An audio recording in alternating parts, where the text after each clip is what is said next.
Hi, this is Eric Nichols for HCI 587X. Wanted to talk a little bit today about mental models. That's definitely something that has stuck with me since we've started this course. This of course, is with regards to Module 3. We talked in greater detail about one of the 6 theoretical ideas that underpin the concept of mental model. One of that being that we learned in lecture. Number one, it is important to empirically study what people believe is true about, for example, interactive devices. And one of our assignments was to develop an email to better understand what sorts of empirical testing we could perform or recommend to better understand various users' mental models with regards to a car's air conditioning system. So, I'd like to go ahead and give another real-world example. Put something to test that interests myself. Right here, we got my motorcycle, one of my interests, and similar study that we could perform.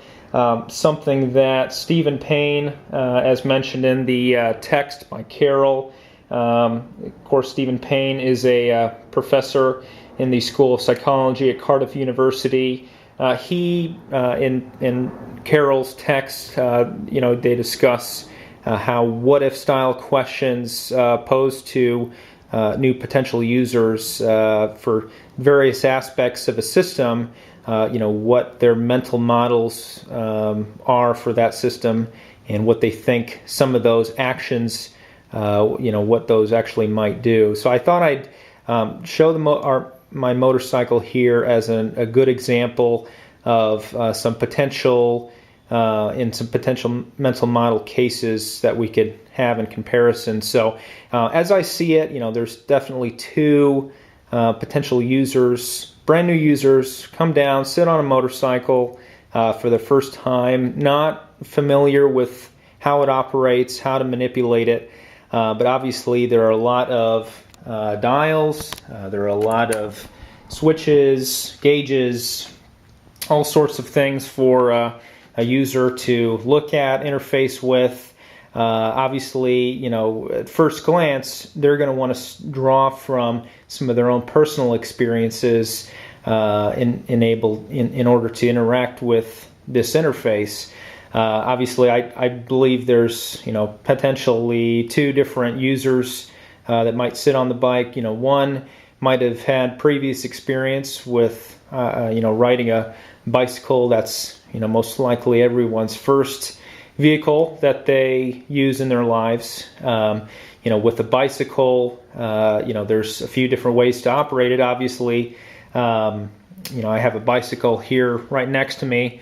For instance, while the user is traveling on the bike, if you want to come and brake to a stop, that user might have learned how to come to a stop by using one of the pull levers. This one on the right, this is going to brake the front wheel, and one on the left is going to brake the rear.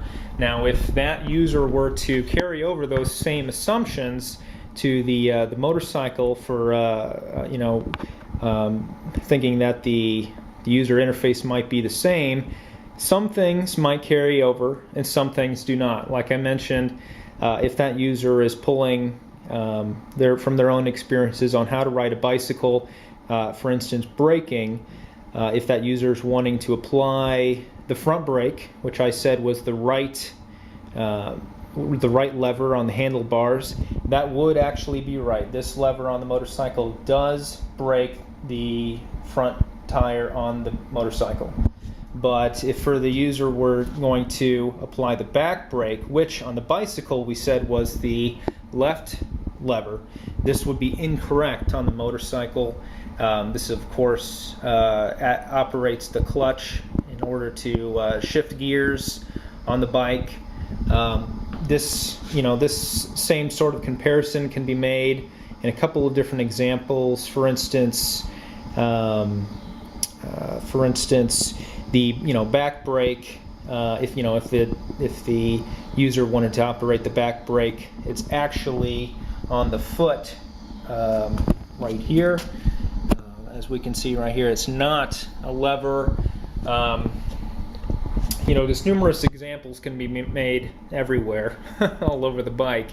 Another might be if you were to have your user maybe coming straight off of using a car, make those same sort of what-if questions posed to them. For instance, how would you start the vehicle? Most everyone knows that many of today's modern cars have either a combination of a key start or in a push button start.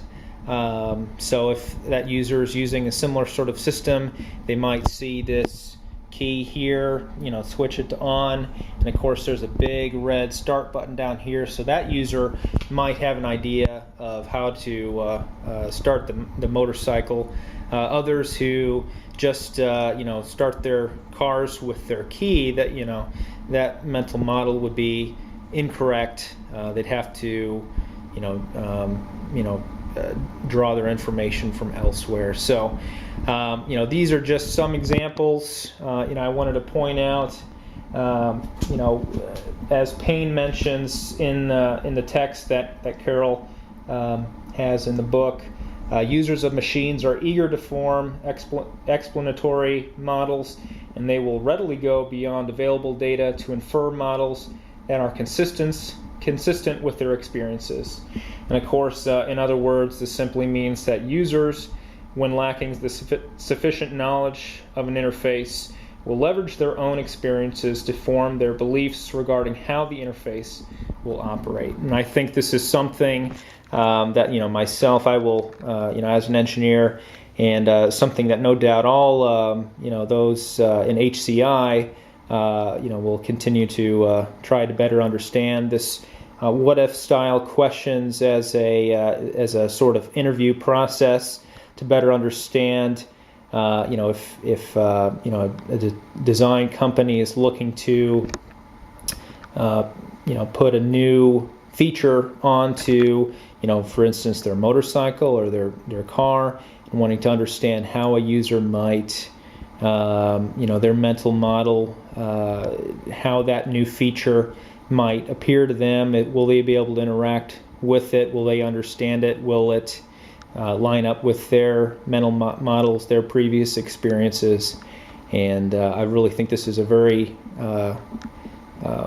great empirical way of capturing this sort of data and using it later in the design process. So wanted to share that module with everyone. Wanted to definitely say that enjoying this course so far, and wanted to be able to, very interesting to be able to tie it to some of my own personal experiences, some of my personal interests, and I hope you enjoyed. Thank you.